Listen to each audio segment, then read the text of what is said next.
The following is a presentation of the ForceCenter podcast feed.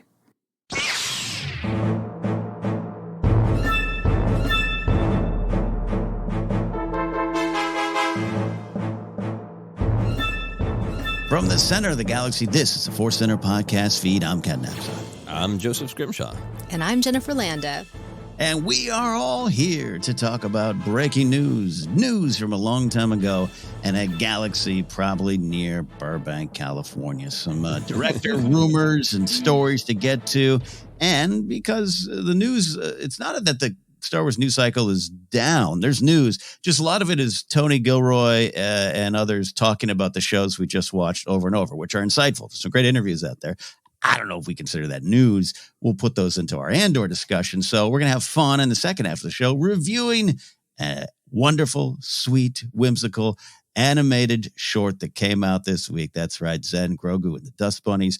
A lot of our ForceCenter listeners wanted us to get to that, to dive deep, and we will on this show today as well. Before we get to all that, today's podcast is brought to you by Audible. Get a free audiobook download and a 30-day free trial at audibletrial.com/ForceCenter. Over 180,000 titles to choose from and climbing for your iPhone, Android, Kindle, or MP3 player. A little bit later, we'll have a ForceCenter recommends an audiobook we think you should try out on us. But let's catch up. Big weekends, important things going on, and nothing going on at times there. Jen, life, Star Wars, Build-A-Bear, where to find you?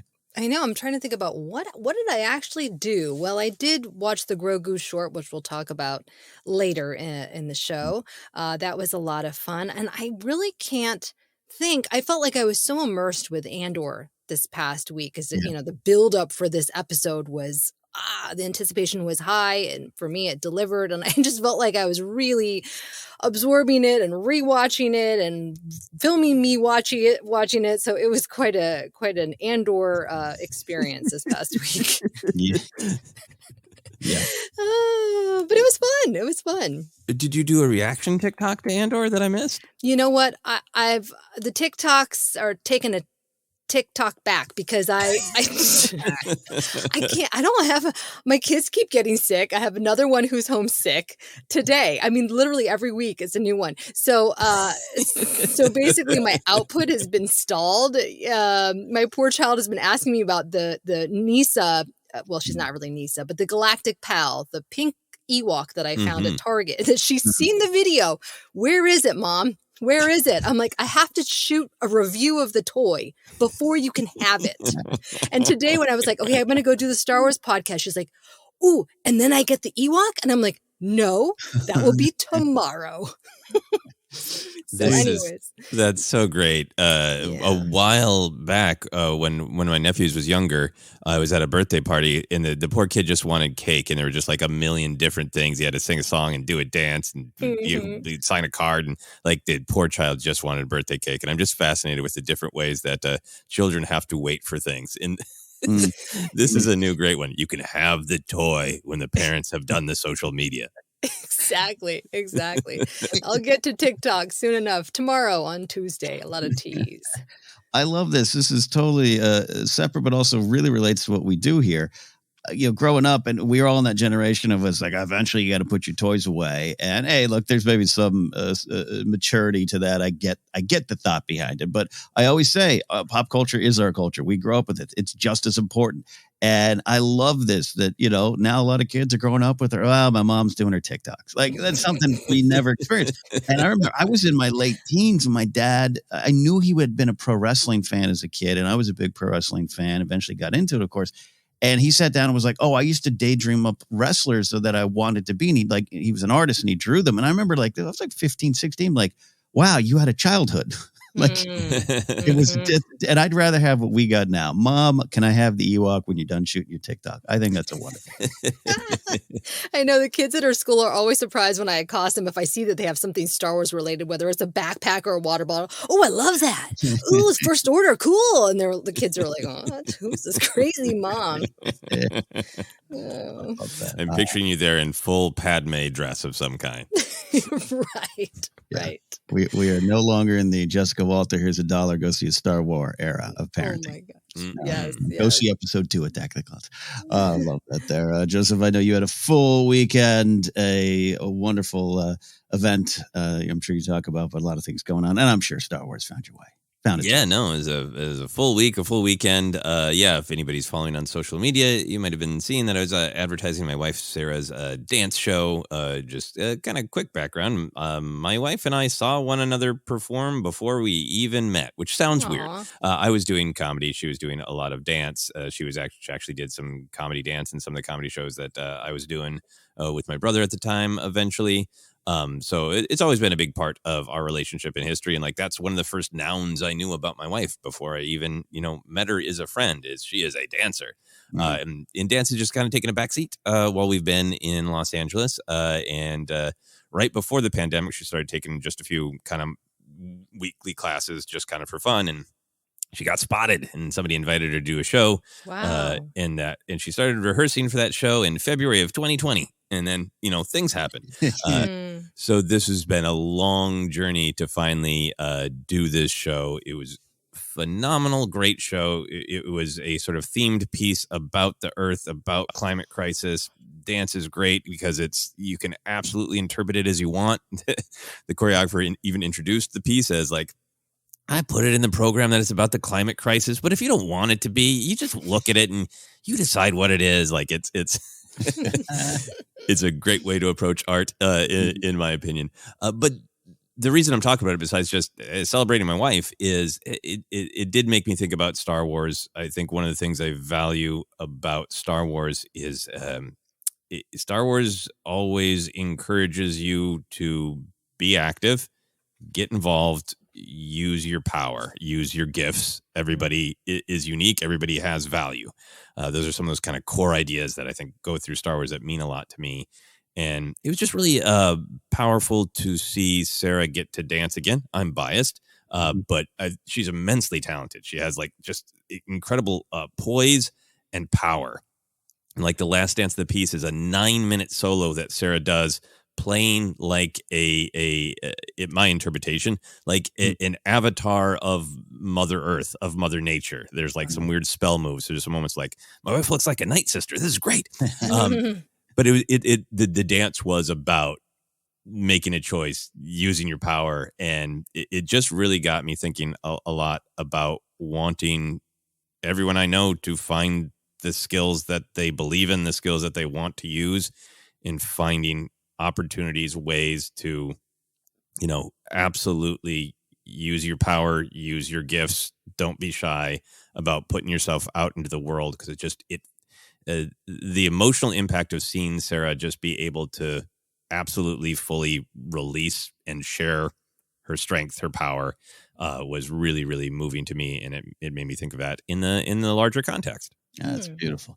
Love hearing you describe it. I was trying to get there both nights, and life got in the way of me this week. I was disappointed in myself for not doing that, but Sarah's just such a wonderful, unique person too. Love getting to know her over the years, because society is often set up in ways where, like, I met Joseph and like Sarah was Joseph's wife, right? Which isn't not how Joseph introduced her or how they actuality, but you just kind of, it's Joseph and his wife. Yeah. And it's like, you have to push past that sometimes, because society will kind of lock you into that, and to see her kind of reconnect with what she always was, what she always will be, a dancer, an artist, someone who shares. It's just been fun to kind of watch through social media and up close as best I can. So I really love hearing you describe that. It's a beautiful thing and important. Yeah, that's awesome. Yourself. That's awesome. Thank you. I appreciate that. Yeah. Yeah. No. Great. Yeah. Go for it. Oh no, mine is a different tale. We should have ended on your beautiful tale. Expression. I have been life's been a little stressful, but also when isn't it? But I've been even a little more grumpy on air. The Star Wars fandom's been challenging me. I'm a little more nasty on the YouTube side of things, so I'll get in some scraps on YouTube, and then I just kind of have to walk away from it. It's been burning me out. I don't know what it is. It's just getting to me. And I think because other things going on, and then you want to go to Star Wars to have some joy, and there seems to be a fight over joy. And so I've admittedly been a little more grumpy, but I had to go to the doctor on Thursday, minor possibly serious, but minor back thing going on. And then while there, they're like, hey, you want your 4th vaccine shot? And I was like, what do I have to do? They're like, sit right there. I was okay. I had stuff to do. And I was like, well, 1 out of the 3 previous shots hit me hard. The other 2 didn't. So let's do this. It's the roulette, the vaccine shot roulette. And it hit me pretty hard. I was down and out Thursday night all through Friday. Fevers, chills, the whole thing. And I just went into our Discord, our ForceCenter Discord that our Patreon supporters have access to. And I just did an everyone tag, which I try not to do because that alerts everyone and kind of could be annoying. But I went into our section called the Character of the Week, which unfortunately I don't have as much time as I'd like to do anymore. But we're going to try to get back to that, where we highlight a character and we talk about it. Well, I just did an everyone tag and I said, hey, I'm feeling kind of down. What's a favorite character in Andor that's not Andor, Mon Mothma, Bix, and one of the main characters? Give me your favorite background weirdo. Give me a supporting character. And the responses came rolling in. It was beautiful. Everyone coming in with whether that's weird mousy extra in the background that does the hop, whether it's Ratso, whether it was Kino Loy kind of counted. A lot of people really connecting with that character story. It was a lot of fun. I want to thank the ForceCenter listeners. I just had a moment to just sit back and experience the pure joy of love in Star Wars, and no contrasting, comparing, no trying to tell me that it's a fact that the other shows are worse than Andor. None of that kind of stuff. Just a celebration of one of the things we love around these parts of ForceCenter, the weird background characters, the characters that for reasons you almost can't explain you love, or the ones that really hit you in the gut and in the heart. And all those are present in Andor. So it's a lot of fun. So I wanted to shout out to the ForceCenter friends in Discord for brightening this old sick man's day. That is great. And I think that is, sometimes you are not alone. There's been lots of challenging things this week, and the pocket of Andor discussion that is not just celebratory, but slides immediately from celebratory to negative about other aspects of Star Wars has been weighing on me as well. And again, that's not everybody by any means. In coming from somebody who likes Andor, so I understand where you're coming from, and I'm thrilled to hear that you found a way to just make it positive. Just celebrate. So yeah, a lot of fun out there. If you search for it and find it, or sometimes it finds you, like a Princess Nisa adjacent doll plush that comes into your life there. All right, let's get to some Star Wars news. Only two stories rolled into one. We're calling it Director Rumors Galore. A couple stories emerged this week. We always like to say, hey, rumors, it's nothing confirmed, but this is an interesting discussion because both directors involved kind of put some, I don't know, I want to say nothing was confirming on one of the stories, but just they both had the information out there, so it makes it, to me, legit enough to talk about here. So we might not know when a Star Wars movie will actually hit theaters. We have some dates, but we'll see, or what the movie will be about once it returns. But we've got some director rumors and news here. This is, again, rumor-like story, but Deadline reported that Sean Levy, the director of the upcoming Deadpool 3, Real Steel, which has a cult following, Free Guys, and some big Stranger Things episodes, part of that team, is in talks to direct an upcoming unknown Star Wars movie. Sean Levy then responded to a tweet about the story, seemingly confirming the talks. So no official word, confirmation info, or anything from Lucasfilm, not surprising. So put a note in that. When people get mad at Lucasfilm for announcing films that don't get made, remember they didn't say anything here. So we'll dive into this story here. First, just focus on a celebratory side here. Jen, what do we like about this potential partnership between Sean Levy and Star Wars? I'm really excited because, he was known as the family comedy guy for a long time. And then he went ahead and he directed Arrival. And that was kind of new and different for him. And then he was the one that actually read the Duffer Brothers' Stranger Things script, and he was like, "Oh yeah, let's make this." They were, young guys at the time, and so he kind of took a chance on it. And then he ended up directing some of the episodes so that they could finish writing I think it was the first season. So I'm excited, and he's, personally, I don't know him. I've heard him on a podcast actually not that long ago. Very enthusiastic person, very optimistic, a lot of energy, and it's kind of infectious. And I think that he's the type of person that he might want to do like a trilogy. He might want to do more than just one film. I think also a thing that is interesting is how he approaches projects by saying, I wrote it down, quote, "If it has a theme that I think everybody wrestles with, that's when I say yes." And when he approaches a project, he decides what tone does this story want. So he really is kind of malleable in that sense, which could work really well within Star Wars. Like he gets it. He's going to be able to come in, understand the tone and approach it, but bring his own, obviously, sensibilities to it. But yeah, I'm really excited about it, actually. If it happens, who knows? More on that in a second there. I love that insight, Jen. That reminded me of like a mini episode of Jedi Beat, right there. I'm sorry. I went on and on. I was just so... No, you brought great context to his involvement with Stranger Things. And yeah, I'd forgotten he had done Arrival as well, which expands kind of what his potential could be for me. Just to clarify on that, so we don't get a thousand social messages. He produced Arrival. Yes, thank you. He produced it. Thank you.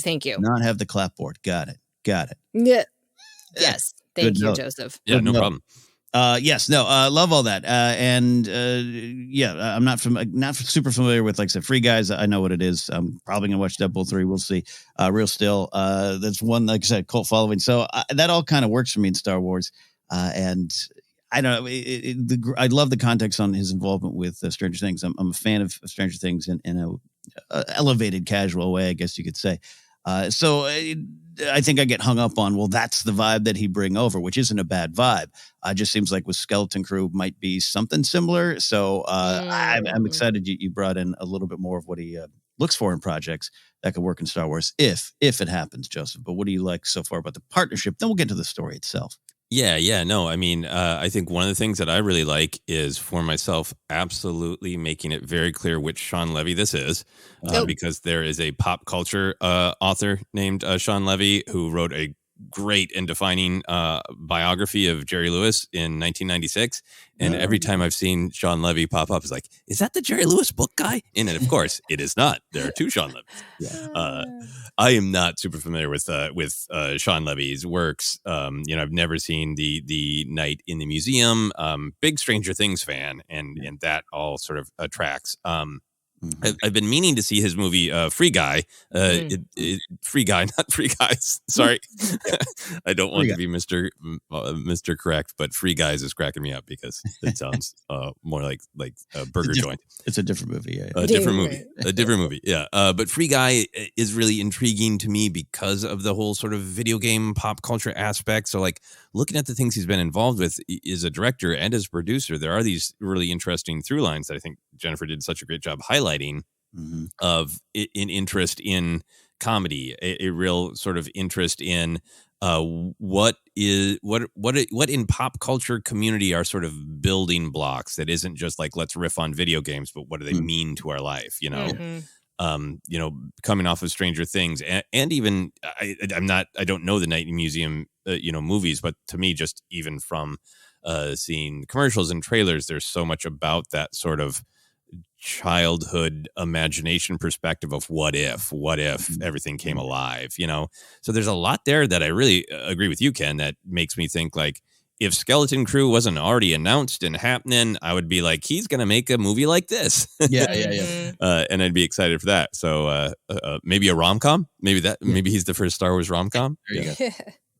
There you go. It's all good. And look, he seems to this seems to be something he wants as he reacts to the tweet. But we want to dive into the actual story here, not to douse any campfires here that we're all warming our souls around. But Joseph, I'll start with you here. This is Lucasfilm's been battling this issue of, hey, we announced this, it doesn't happen. Or often these rumors, these stories, these kind of half confirmations, half actually happening, but still kind of a rumor story. It causes some problems when things don't happen, or we're going to get to the second part of the story where you don't hear about it for years. Your thoughts on the story itself and how it gets out there? Yeah, so this has nothing to do with what I think of Sean Levy or any amount of desire for him to do a Star Wars. But I think that it's really important for us to try to look at these trade reports and analyze what is literally being said, and then also kind of make some, informed guesswork.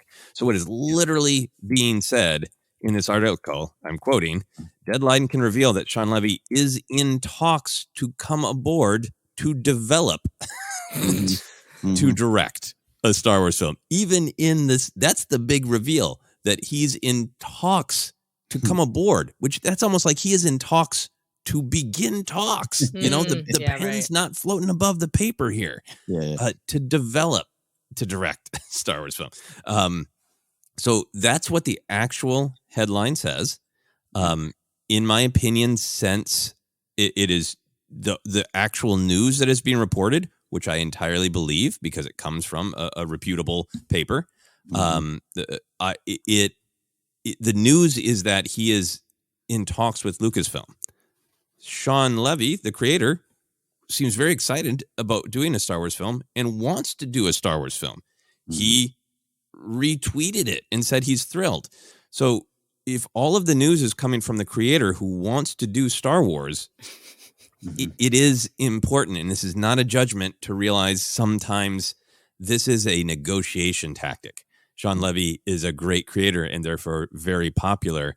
So if his management and agency teams are negotiating with Lucasfilm and they're trying to make this happen, sure doesn't hurt him to have exactly what we're doing right now happen, to be talking about it and to have a huge amount of excitement. He has a creative relationship with Ryan Reynolds. This is part of how Ryan Reynolds got Deadpool made, doing things like this of let's bring it into the public and let's get the public excited, and that will give us even more leverage in our attempt to make this happen behind the scenes. That's a little bit of my opinion, my guesswork, but I just want to say this one other thing. Just remember the Deadline article. The thing that Sean Levy confirmed by retweeting is that he is in talks to come aboard to develop. Here is what Sean Levy's Wikipedia page says. In November 2022, it was revealed that Levy would direct a Star Wars movie for Lucasfilm, following the conclusion of his work on Deadpool 3 in the 5th and final season of Stranger Things. Wow. And that is what bothers me. Yep, it is a random Wikipedia editor that editor can come in and say that, Sean Levy is actually a pile of grapes in a man suit, and, and somebody would correct that eventually. So it's not Sean Levy saying that, but that's what's getting out into the world. That's what a Facebook, article is going to say, that's going to be reshared thousands of times, and then it just seeps into the popular imagination that, hey, Lucasfilm announced that Sean Levy movie. And no, they did not. He is in talks. That's it. Yeah. I love, no, thanks for saying all that, Joseph. I don't want you to feel like we put you out on the cynical edge and we all just sat back and listened. But I think it's very valuable because it also factors into a little bit of my general grumpiness lately, which I'm trying to not be. I don't want to be, especially here on ForceCenter. I have other shows where I can go be grumpy for effect. Here, I don't want to do that. But yes, that becomes the point. You said Facebook. We can all poke fun at the meta, but that's information flies at the speed of shares and clicks. And I know I can name 5 of my friends who are not on podcasts, who are not in the bubble, who will tell me, "Oh, I heard Stranger Things guys making a movie." I can hear them, I can see them, and I can see them sharing the story because that's what the title will be: Sean Levy to direct, right? Not in talks to come aboard. That's like a Douglas Adams. The plans are down in the basement with no stairs beyond the leopard. It's important to note, and it's fun to get excited. Jen brought some wonderful information about what this creator could bring to Star Wars, and clearly he wants to bring it to Star Wars, and nothing's wrong with that. Nothing's wrong with him saying it, but without a doubt, hey, this is what we have social media for: engagement, clicks. Spreads bad things, spreads false things, or spreads true things that aren't yet to be, I guess. It's like we're looking into a scene stone here. Yeah, I think to me, it's like it spreads a lack of nuance, right? Yeah. And sometimes it's not a big deal, but when it spirals, it can become a big deal, that lack of nuance. I have no doubt that what's being reported in Deadline, being reshared by Sean Levy, is true, that he's in talks. And that absolutely could be that, yep, in 2026, we're all going to be excited to see a great Sean Levy Star Wars movie, but that's just a possibility, not any sort of certainty. And the nuance is important to make that distinction. Yeah. Mm-hmm. Yeah, kicking it back to you, Jen, but I'll say this. And the other problem is then you have shows who are Star Wars shows who might be well-meaning or just they're on YouTube, and they're not gonna pull the fat from the meat here on the story, and they'll be like, oh, here we go again. Kathleen Kennedy's announcing another movie, and it's like that's not the case. So, Jen, your thoughts on the story itself?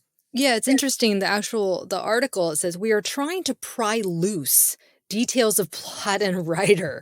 So it's one of those things where they're like, hey, we heard you were on the Disney lot or whatever, like, can you confirm that you had a meeting? And he's like, yeah, I can. I want to do a Star Wars movie with them.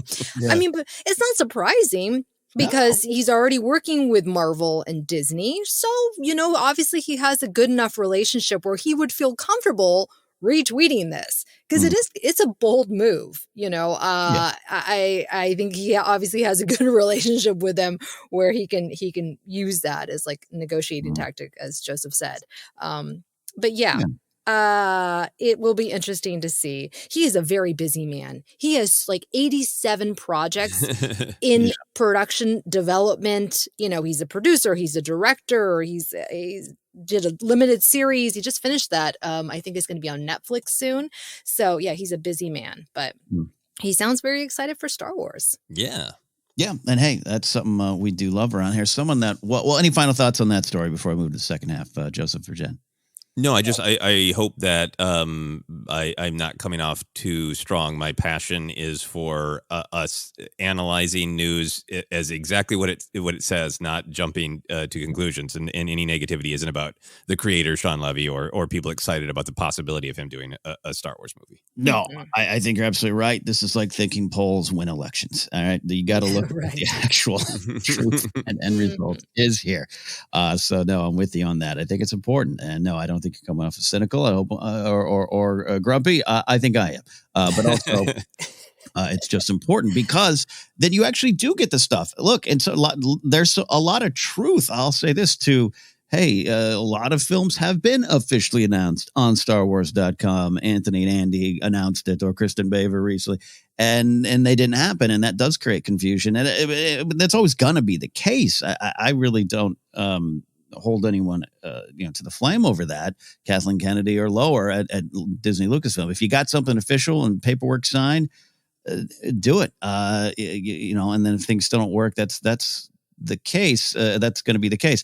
And one of the official stories that was kind of out there, actually, take it back. That might not be fact. I can't remember how official it was back in the day, and that's part of the problem. But in February 2020 came the announcement that this was by the Hollywood Reporter, again, legit entertainment reporting going on there, that J.D. Dillard and Matt Owens attached as writer, but J.D. Dillard was going to develop and direct a Star Wars movie. And I remember at the time it was like, well, is this going to be on the streamer? Is this on Disney Plus? Or is this in theaters? That wasn't known.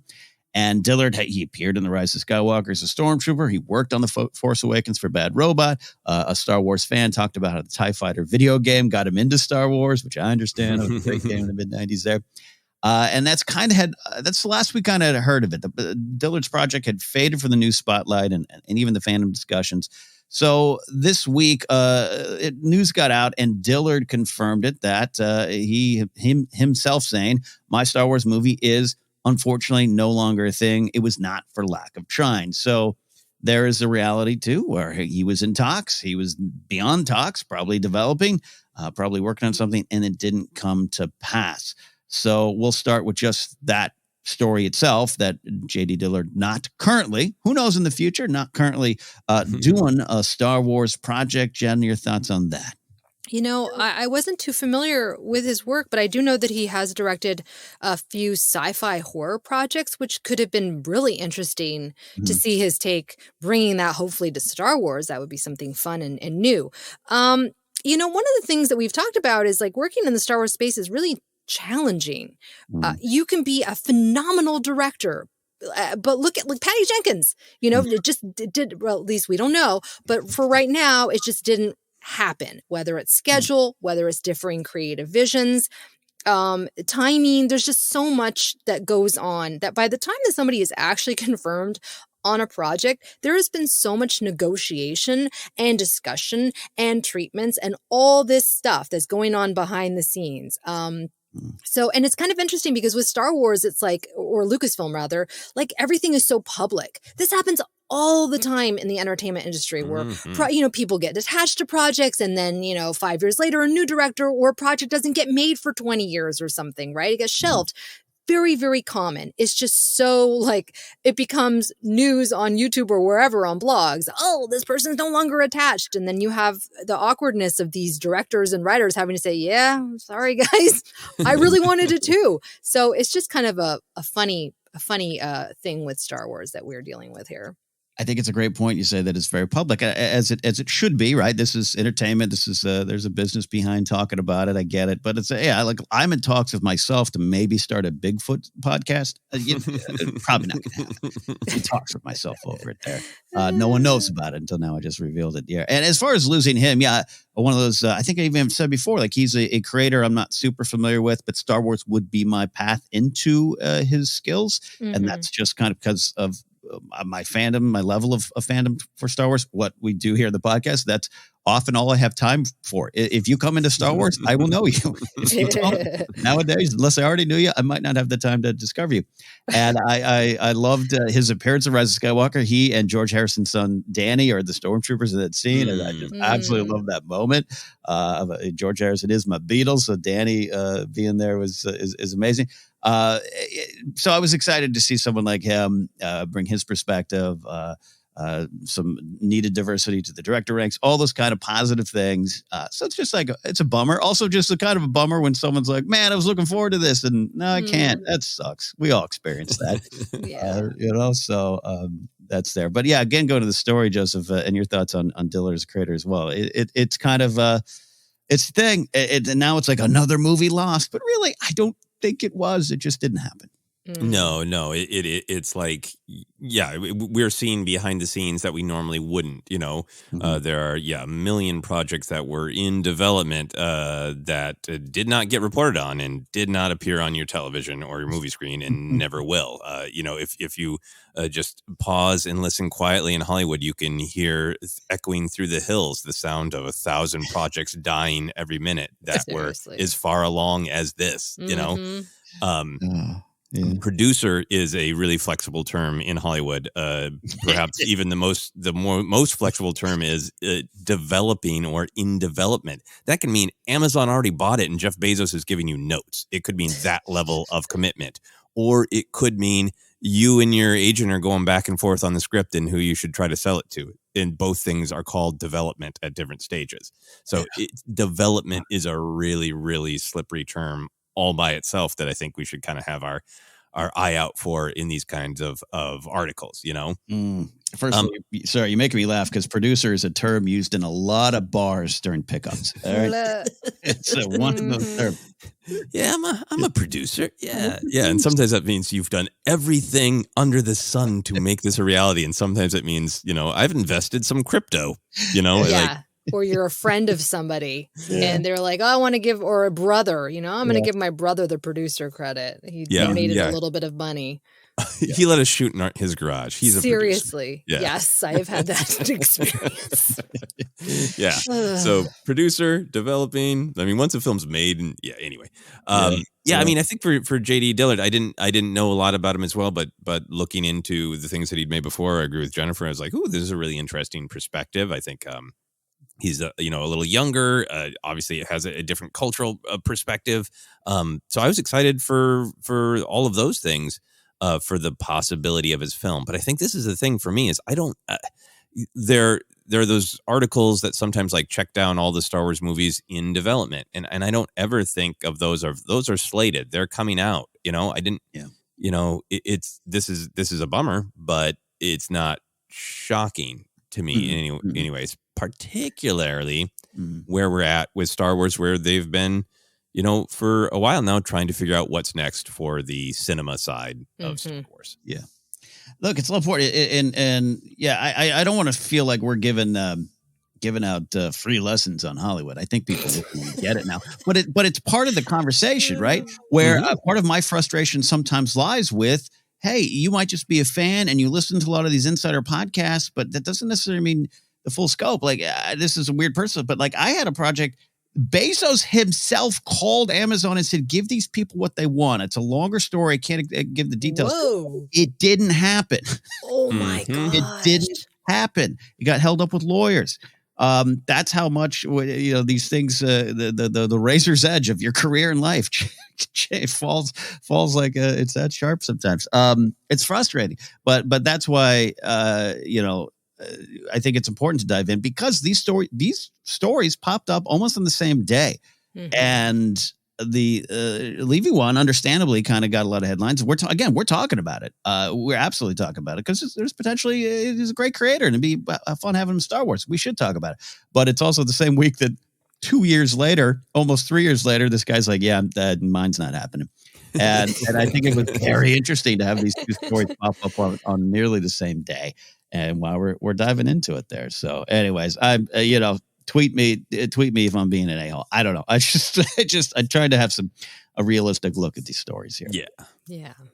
But the final overall question then, before we take a break here, what do we hope to happen on the Star Wars film side regarding these clarifications, rumors, leaked stories? There's nothing Disney can do if Levy's tweeting it out other than someone sends him a memo. Hey, stop. We also want them to get ahead of it. But even when they, Dan and Dave, God bless them, I've supported those guys for years, but they kind of pulled a fast one and went out the back door on the Netflix deal. All right. Yes. That was kind of the story. It wasn't we're not, it was like, where are you guys going? Nothing. Take a lunch break. Gone. And it's like, they ghosted. Nothing. And I heard there was some screaming and shouting, right? That's not a fact. So how do we even approach this now? And what can we do? This is maybe why I'm joking that we're cynical, but maybe talking a little bit more about the actual text, Joseph, has actually been important. Mm-hmm. Yeah. I mean, I want us to talk about the news. It is important. I just want us to talk about what the news actually is. Like I will always remember that it was my birthday when I forget the director's name, Daldry. Stephen Daldry. Yeah. It was confirmed he was signing on to direct the Obi-Wan Kenobi movie. And that's thrilling news all by itself, but it immediately became the Obi-Wan Kenobi movie is happening. And of course, here we see where we are years later. That was true news that he had signed on to make the film. That is all the news was. It doesn't mean X, Y, and Z is for sure going to happen. And I always think about that one of like, yep, that was true that he signed on for a director, but not anything else in that, not any of the assumptions that followed. So I think for me, I just want to have fun talking about stories and really digging into what is actually being said, because that's interesting too. The fact that Stephen Levy really, really wants to do a Star Wars movie is interesting news. I think for myself, with what I hope to happen is that team Lindelof, for lack of a better term, that writer's room and in the co-writer and the director, all that stuff that has been discussed is possibly happening.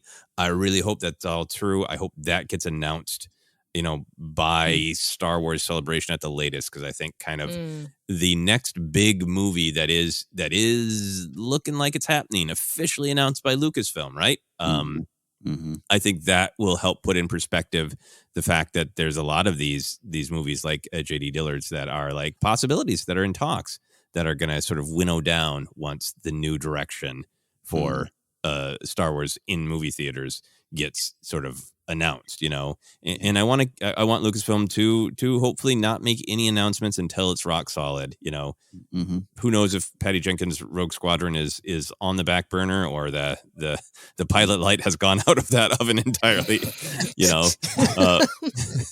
but I love Star Wars with all my heart. I think Kathleen Kennedy has done an amazing job. It's not great to keep announcing things that don't happen.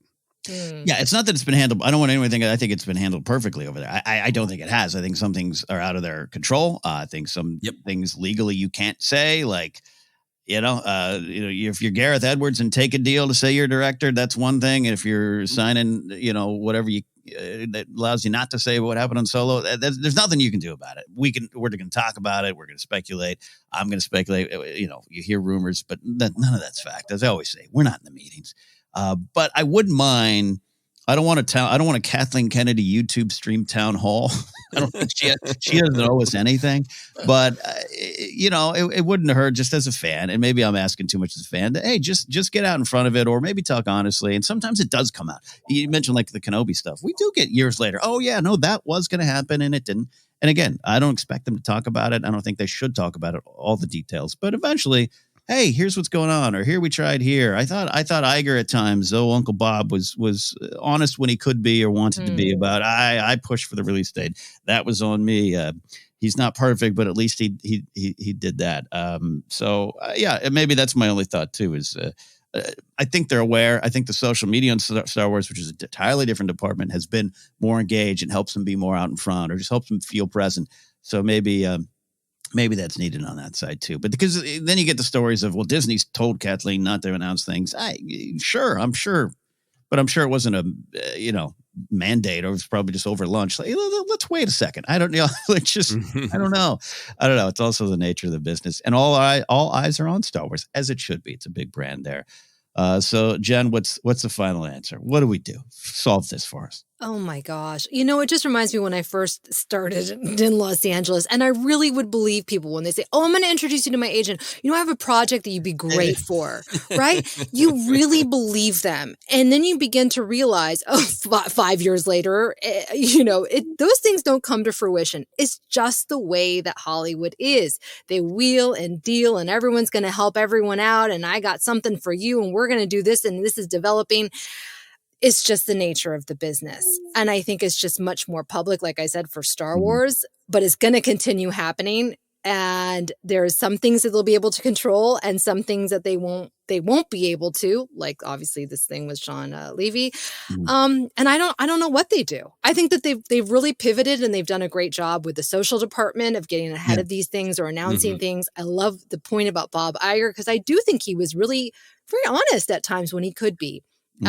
I don't know. I don't know what the answer is. But I think everyone's kind of becoming more savvy. I think at this point, I feel like we're all just kind of playing ball. We're all just kind of having fun with it. We know, it's not going to happen, but let's just hash it out right now and talk about it. So. Yeah, I think, and you reminded me of when I'm trying to, in Star Wars and just being around the movie discussion world now it's been about 10 years for me. Wow. The Rogue One reshoots was one of the big first, everyone discussed it like they knew what that actually meant.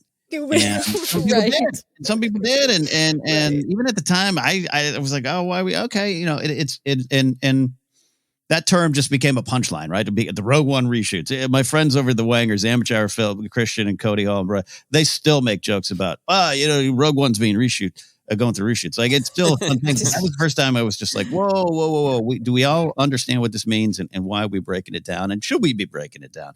But when you're covering Star Wars, yes, you're gonna. So all exciting. I do want this, though. I do want a ForceCenter presents the three of our closest calls in Hollywood. Oh my gosh. Yeah. All of us run down our list of almost life-changing things. It's part of the fun here. All right. Any final thoughts here, Joseph, before we move on? No, I like the way Jennifer said it. Like, sometimes people want a what if Star Wars show, and like we have one in real life. These announcements are what if that might happen. Let's talk about it. Great point, Jen. All right, we're going to take a quick break. On the other side, we are not going to have news. We're going to do a little review. Grogu and the Dust Bunnies, plus a look back on Star Wars history, and it's a big one, especially for Jennifer, I think. All right, before we do that, we're going to have a ForceCenter recommends, an audiobook we think you should try out on us. Joseph, dealer's choice again, but I've made some progress on our choice of the week. Yeah, why not? We'll keep it. It's Padawan by Kirsten White, the young Obi-Wan adventure that Ken has started reading. Hey, this is my level of commitment. I have taken the dust cover off, and it's sitting next to my bed. I'm going to dive in. We're going to be talking about it for sure in the next couple of weeks. I am 60 pages in and enjoying it. But then this weekend, I wasn't able to pick it back up there. So download your free audiobook today, Padawan, or any other book, by going to audibletrial.com/ForceCenter. Again, that's audibletrial.com/ForceCenter for your free audiobook. All right, quick break. On the other side, we've got some Grogu. Stick around to ForceCenter.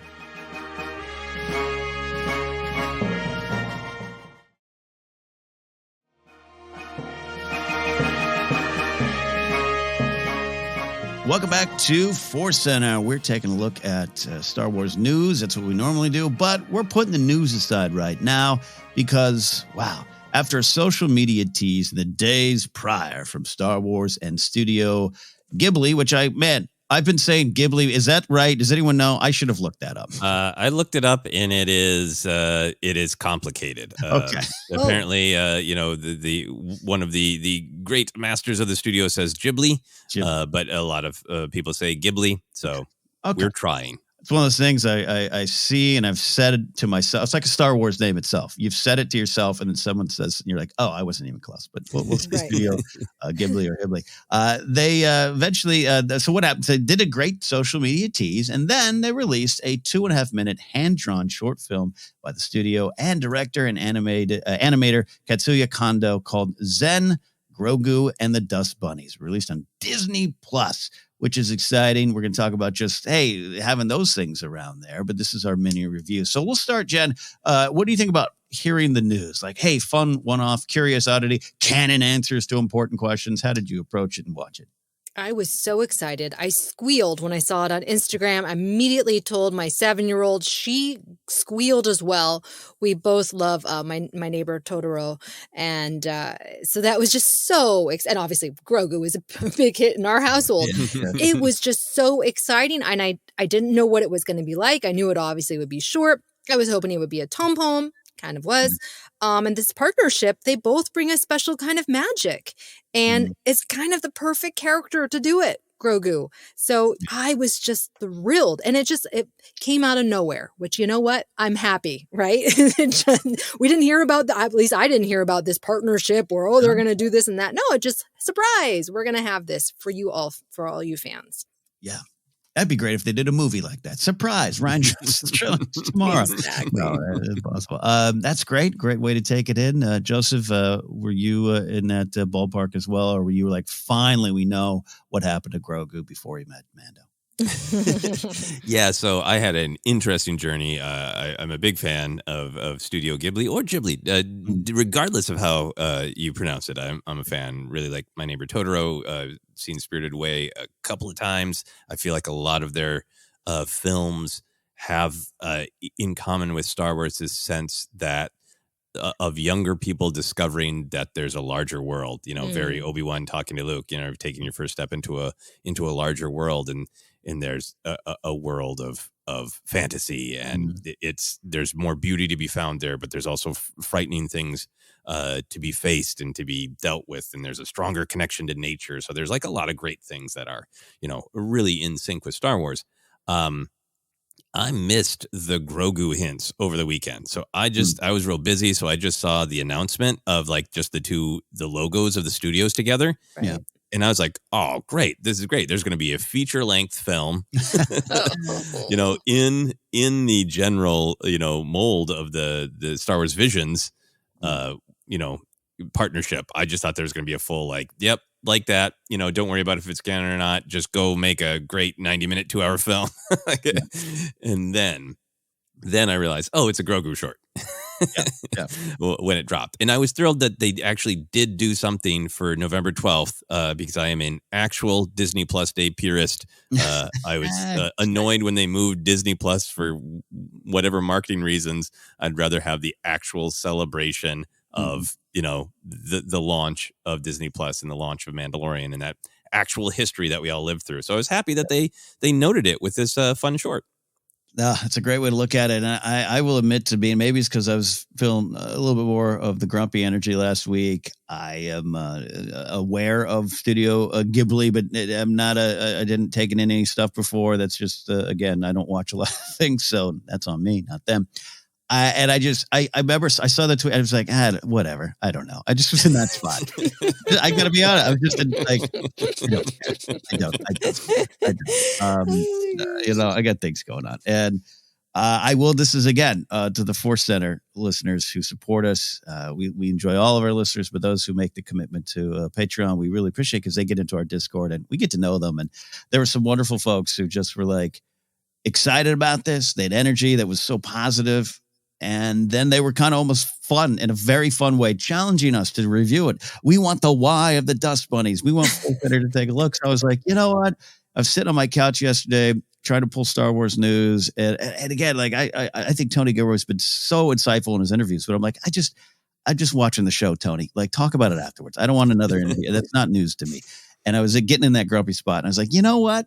This thing, the ForceCenter, it's connected with some of our ForceCenter listeners. I want to take a dive in. So that's how I found it. I knew it existed. If not for the ForceCenter Discord, I might not have even watched it. I really might have been like, I don't know. Jen will tell me. I don't care. Like, it just was a sad spot this weekend. But I did, and I loved it. So our ForceCenter friends at Discord, like I said, have been dying to know our ForceCenter thoughts on the why of the short. So we're going to have some fun here. And we're going to look at our personal interpretations of the film. It's art. It can go a lot of places. It's like a dance, Joseph. It can be taken how you want it. So, Joseph, I will start with you. Let's get your thoughts on Grogu and the Dust Bunnies. Yeah, so first I just watched it and let it wash over me, and it was very a pleasant washing over. Yes. It was peaceful and lovely, and then you start looking for the context clues. If you're like, oh, let me dive in, and one great context clue is the title, Zen, and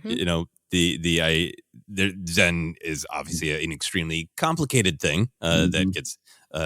Belief systems and all that, but meditation is at the heart of it, and finding wisdom in balance and all those things. So I thought that for me it really was about this question of Grogu trying to find balance. It is not canon in my opinion, but I was really intrigued by like, oh, is this Grogu after training with Luke? Because my take on it was we see at the beginning Grogu in sort of solitary meditation, looks very peaceful. We see the leaves swirling through, and Grogu swirls with the leaves. He's in this sort of harmony and balance with nature itself. And then the dust bunnies bounce along. They're just curious, but they disrupt Grogu, right? Yeah. And Grogu runs from this disruption of his balance on screen. He's been in the center, and now he's literally going off center as he is chased away from his balance by these dust bunnies. They've ruined this great peace he's found through meditation. But then they offer him the flower. And he sees they are a part of nature too, not something to be avoided or to run away from. They bow and to one another. There's this respect, and Grogu steps back into the center, and he's literally physically balanced by the dust bunnies on all sides. And then we have the Enso symbol fly over them. The Enso is a symbol that the open version of it represents that things are imperfect, and that's okay, and to stop striving for perfection and allow the universe to be as it is, which is exactly what we just saw Grogu do. Of like, he's starting with his this idea that I'm in this perfect, peaceful meditation that is solo and contained, and then something disrupts it, and he resists it, but then he realizes that that's not an imperfection. This is another part of nature, another part of harmony, and isn't it nice to now just be floating here with these little dust bunnies who just wanted to meet me and say hello? So to me, it is just a great little message about it is great to find balance. It is great to be one with nature. But also you can't get too rigid in that because there are multiple ways to define that. Beautiful. Absolutely with you on that. I love breaking this down. It was a fun challenge. You're right. I think it ends with this big lesson: the flower itself, nature, connection, beauty, community. This is my interpretation. I saw the dust bunnies as the Force, perhaps midi-chlorians. All right, I'll just say perhaps midi-chlorians. Their energy that surrounds us and binds us. And you're right. It starts with this. I love your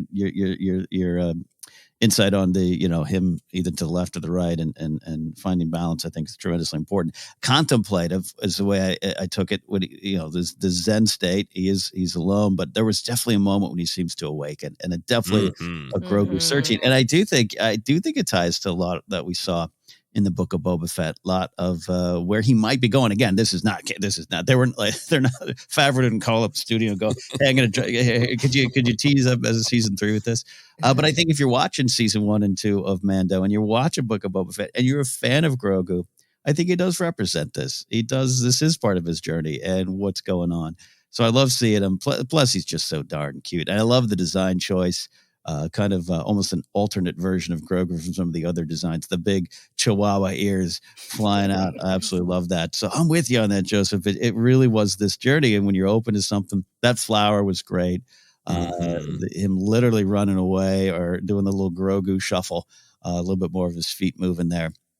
Really connected. And it was beautiful. And Jen, you talk about tone poems, something we love that description around here, around these parts of ForceCenter. That ties to a lot of what Fabru puts out there because it just it presents something to you and allows you to connect with what you want. And I think this is something that Grogu's a perfect conduit to these type of thoughts of this very powerful creature, of which we all are if you can slow down and connect with it. But often we run away from it. Those dust bunnies. Those midichlorian dust bunnies there to remind you. And they don't necessarily force anything, right? They're around, their eyes are open, and they're looking, and they finally, when the time is right, they present that flower. So love it. Jen, I want not only your description of it, your interpretation, but I do want your kids' interpretations of it too. They just enjoyed it. They wanted more. And I was like, well, there is no more. Sorry. We can watch it again. Embrace imperfection. There is no more. Exactly. I actually found it to be very moving because it reminded me of not only, obviously what the Jedi must do, quiet your mind, but really a metaphor for what you're supposed to do in meditation. And how one of the challenges is like you're trying to meditate and those thoughts are racing around your head. You can't quiet them down. And I have this meditation app that's like, think of it like cars on the road, right? You don't want to try and stop the cars. You don't want to try and stop the dust bunnies. You have to acknowledge that that your thoughts are there. The distractions are going to be there and just kind of like let them do their thing around you. And once you kind of make peace with that, then you're kind of able to get into a better meditation space. And I was like, oh, that's a great reminder. I need to do my meditation app again. Thanks, Grogu.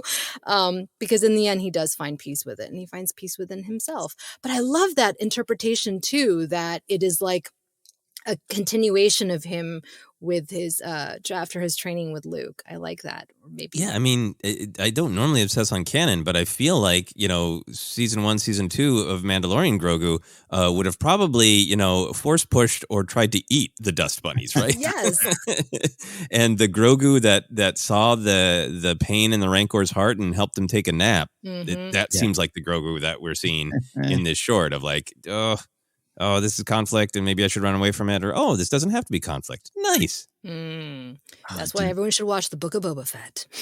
Exactly. This is basically a commercial for the Book of Boba Fett. That's what it is. This explains to you why they have those 2 episodes about the Mandalorian and Grogu in the middle of the Boba Fett show.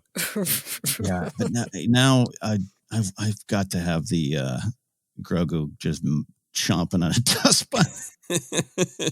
That somebody's got to draw that. The dark prequel to this. Yeah. Jed, this is specific for you because of some of your wonderful skills and some of the articles you've written on StarWars.com. But can we make plush dust bunnies for our home Grogus? How is that possible? Can you or Kelly Knox? I was just going to say, yes, I'm sure Kelly is coming up with something, Grogu dust bunny craft right now for StarWars.com. I immediately thought of, you can make little pom-poms and you just get some yarn, get some black yarn, make little soot sprites, dust bunnies, and then just attach some googly eyes. And maybe for because they have little legs too. So you just use some pipe cleaners. And there you go. Just stack them on top of each other. How cute would that be? Oh my gosh. And when your parents are meditating, throw them. You could actually make a garland. And then somebody can make, if you could find a little felt Grogu, put him in the center. How cute would that be? Possibilities. Love it. Absolutely love it. See, I knew you'd deliver. We've got to see this StarWars.com article or a TikTok video. And then when you're done making it, your kids can have the dust bunnies. I like it. Yeah. Love it. Well, that is our thoughts on Grogu, Zen, and Grogu and the Dust Bunnies. You guys out there, what are your interpretations? In Discord, I better see some answers. You called for it. I feel as though we answered. So now it's your turn to interpret the art as you see fit. How does it connect with your life? And one, final bonus thing, I think I know the answer for both of you, but I did love that despite, it was a social media tease that I was a little grumpy about. That's on me. But that this just showed up. I've always said this is what Disney Plus should be, as well as the Andors and the big streaming services. But there's a lot of little things where if you just want to float around in the Star Wars galaxy, you go to that section of Disney Plus. Sounds like I'm advertising for them. We're not. But as Star Wars fans, it's fun. And this kind of thing is great. And if you want a little meditative, inspiration, you got this. You got the flyovers, all the stuff that they do there. So, Joseph, I think you're with me, right? More of this. Yeah, no, I think this is a great way to maintain a sense of play and artistic exploration. And I love the soundscapes and the flyovers. I've put those on to meditate sometimes with Star Wars, and just listen to the various noises of Star Wars. So love this. One final thing I loved about this, I loved how just the parchment background and the simplicity and the elegance of the art. But there's the moment where Grogu gets knocked over by the dust bunnies. Yeah. And he's got what people call often in physical comedy wacky leg, of like when you fall down, there's one leg to catch you and the other one goes in the air, and that's the wacky leg. Yeah.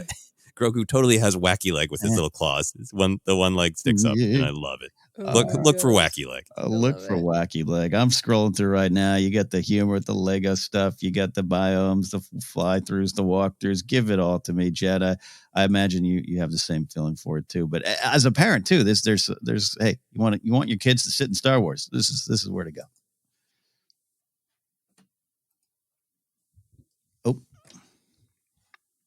Oops, sorry guys. I had my dog barking in the background, so I had to quiet myself. Mala wanted to get in on the podcast. What I was just about to say was I really want to see Lucasfilm do a take on like Spark Shorts, which is what Pixar produces, where you can have like these little shorts by different creators that come in, and they have limited budget. They're animated, but they tell a really interesting story, and you have a lot of diversity in the creators. Why not do that with Star Wars? That could be so fun, and this could kind of fall under that category. And then we just put it on play, and my kids just watch all of them, quite frankly, because they're all so short. Love it. Your kids will grow. Don't. You mean? Oh, got it. Okay. Yeah. All right. Beautiful stuff there. Before we get on out of here, we are going to do what we always do. Take a look at Star Wars history. This week in Star Wars history, looking ahead to Star Wars past. And this is big. This is a big one. We've talked about this before, but on November 17th, 1978, the Star Wars Holiday Special aired for the first and only time on CBS. So, like I said, we've talked about this before. We've had fun with the characters, and Jennifer did a wonderful deep dive on the Jedi Beat way back when. Search for that, or an episode of Happy Beeps as well. But what is our journey with this infamous and sometimes celebrated curiosity in the Star Wars storage attic? Joseph, start with you on this one. Yeah, no, revealing my age, I watched it that one and only time on CBS, and I have foggy memories. I remember thinking Boba Fett was cool, the Wookiee trees were cool, and I remember being terrified of stormtroopers taking my stuffed animals. Because of that beat at the end. And as a little kid, like, I did not understand this is a bizarre mashup of 70s variety shows and Star Wars. I just remembered it like it was dead serious. And then I didn't see it again until I think it was about 1999 or 2000. A friend had a pirated videotape, an actual cassette. Wow. And it gave it to me on the condition that I didn't watch it alone. I was like, sure, okay. And I totally defied that, and I watched it all by myself, and I was just shocked. It was entirely different than I remembered it, and I had all this context now for like, wait, what? B. Arthur is singing? What the? Yeah. So that was my general journey with it. I've watched it a couple times since, and it was not planned this way. It just happened. Life Day, this anniversary, November 17th, is my wedding anniversary. So we celebrate Life Day on our anniversary every day. I love it. Love that there. Yeah, I did not watch it back. I would have been about 2, so probably watching some Mandrell Sisters or Sonny and Cher, not really knowing what was going on there with that variety time. Oh, it was a wild time. But what I love, what my journey with this, I think it's probably shared. again, pre-internet, I get how information wasn't passed around as easy. Man, I didn't think this was real. This was something you heard about. Someone heard about it from someone else, and you had no proof of it, right? Now I have a copy of it. My friend Billy gifted me a broadcast DVD of it that I have on my shelf. One day I'll pop in and watch and just guffaw. But man, like it wasn't real to me. And then until it started to become real, then you started seeing clips. I've mentioned this before, but there was this website, I think still going, called Wrestle Crap, which is just about the funny, stupid, really stupid, silly side of pro wrestling. And they induct things. And for whatever reason, every year around Christmas, they re-inducted the holiday special into it. But it was a fun, they were certainly making fun, but it was a really just celebration of can you believe this? This is the weirdest thing ever. And that's been fun to see. And I think over time, as a lot of things with Star Wars, I might at one point been, this was a punchline and, oh, can you believe that it's horrible, it's horrible, it's horrible. But as Akmena shows up in, canon or canon adjacent things, I got happy. Oh, she's the night bartender. I get it. Life Day itself becomes a thing. That one opportunity I got to moderate a panel with Carrie Fisher, she sang every lyric to the song. She belted it out, and she had a great voice from beginning to the bittersweet, tragic end of her life. But to look back and celebrate her, she still had it in her soul. She still belted out that song, and she knew that it was silly, kind of stupid. Can't believe I did it, but hey, you also enjoy it and love it, so let me sing it. So I think over time, Lumpy celebrating when Lumpa Waru shows up. Wendig brought him into, I think, Aftermath. I don't know, maybe others did before him, not to give him too much credit if he didn't do it, but I think he did. Mala, all those kind of things. And I got to say, the reason I'm closing this section out with Jen, her kind of celebration of it, Jen, you're looking at it with a different eye. Changed my tune on it too, where it was this dumb thing to now, yeah, it's weird and wild, but there's parts of Star Wars that could be found in there and celebrated. Oh, I talk about this special too much because I just love it. I love how weird it is. I love that it captures a moment in TV history when that kind of stuff would fly. I love that it captures a time in Star Wars where they were like, yes, let's do this. And the previous year they had the Donnie and Marie variety Star Wars special, which was even weirder. There's so many things, and I don't even love it ironically. Like, I genuinely, like, it's an art piece for me. It's like a wild and weird art piece. And the fact that they have the Wookiees with, no subtitles speaking in their language. You have some of the great, comedic actors, Chef Gourmanda, Harvey Korman, obviously B. Arthur. What is there not to love? I'm always really shocked when people can't find like any humor in it at all. They're just like, it is one of the worst pieces of Star Wars things. And I'm like, what? There's so many fun things in it. Anyways, I could go on. No, I'm with you, Jennifer. I think it's fascinating as a moment in history, but there's also, like, if you just accept it is what it is, a lot of the scenes are actually like really interesting and fun and heartfelt, and there's stuff about relationships and the sort of weird bittersweet, you gotta go, bar time closing is like, if you sink into that a little deeper, and poor Krellman with his heart on his sleeve and his, drink hole in his head, pouring drink directly on his brain, like, there's some stuff to dive into here. Yeah, well, and Akmena's song is closing time before Semisonic released it. It is the thing. Yeah, and of course, the Boba Fett animated sequence, which you can watch on Disney Plus, which is, I suggest people watch that, and you will see, this is exactly how they put Mandalorian together. Like, it's the same tone, weirdness. It is a celebration of that in a lot of ways. I'm with you on it too. And I'd be curious to get an updated response from George Lucas. Famously, he wanted to destroy every copy, and I think that might be where a lot of the negative feelings towards it might come from the fandom. You just grow up with, well, not even George hates it. But, hey, George, he's his own kind of grump at times, and is his own kind of view on Star Wars, as he should. So I almost think now, would he still be like, oh, it's the worst thing ever? Or, hey, they took some chances and did something different? I don't know. I don't know. Yeah. I mean, it sheds a spotlight on like Wookiee family life and like these really tender moments between Mala and Lumpy. And, it's just like, it's just, to me, I'm like, you don't really see that in Star Wars, these tender moments with the Wookiees.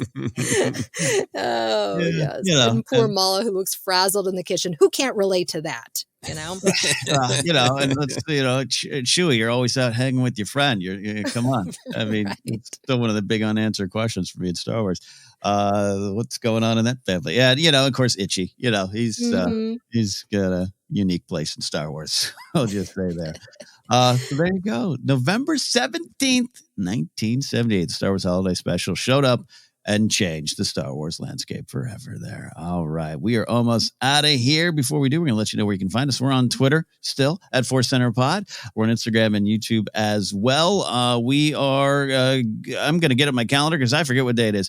The Wednesday, right, Joseph, before Thanksgiving, we're doing a live Q&A. Time to be determined. We're going to have a lot of fun doing a Q&A there. So subscribe so you can not miss that over on YouTube's app. Facebook page is ForceCenter Podcast. You can get merch at tpublic.com/ForceCenter. Find the podcast, a lot of spots, iHeartRadio, Apple Podcasts, Google Podcasts.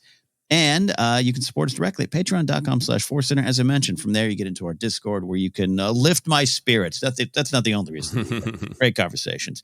Follow me at Ken Napzok or go to KenNapzok.com for more information. I want to shout out, I've been talking about my sports card ASMR channel I launched, and a couple Force Center friends went over there and said, oh, great, now I can relax and fall asleep. So there you go. It's this weird kind of fun side project I'm doing, but you can find it on YouTube, Sports Card ASMR. Joseph, where can they find you and any weird ASMR side projects you might have? I haven't recorded any ASMR yet, but I don't want to step on your bit, Ken. But if you need to do an ASMR duet, let me know because that would be fun. You can find me on social media, Twitter, Instagram, TikTok, Mastodon, riding out the Twitter storm and seeing what happens next. But I am on Mastodon. And maybe I'll remember to write down the complex code system you need to find me on Mastodon. You can also go to YouTube and search for Joseph Scrimshaw. Thank you all again to everyone who's watched my short film Peace Fight that Ken is in. I'm working on some more films, both to be put immediately on YouTube and to submit to film festivals. So thank you for all your support with that, and keep supporting it on YouTube, please, and thank you. Wonderful stuff there. Jennifer, take us home. Where can they find you? You can find me on Instagram, Facebook, and Twitter. I'm still there watching all the shenanigans happen at Jennifer Landa. You can subscribe to my YouTube channel at Jennifer Landa for my weekly Andor reactions, reviews, TikTok at Jennifer Landa 1138. And I just have to say, Ken, I saw one of the ASMR sports card YouTube videos that you did. It was fantastic. I think I've only seen like one or two ASMR things. It was so relaxing. You should do a meditation app. You know what? I applied for the Calm app a while ago. A friend was going to be a producer over there, and it didn't happen. You'd be so good. Jeff Bezos wanted me to do it, but they said no. No, I appreciate that. I sincerely, ASMR is really fun, but I've used it to relax and de-stress over the last few years, and it's a fun little weird world. It can be weird at times, I'll admit. But, yes, right. You like crinkles and baseball cards. I got you covered over there, so thanks for that endorsement, Jeff.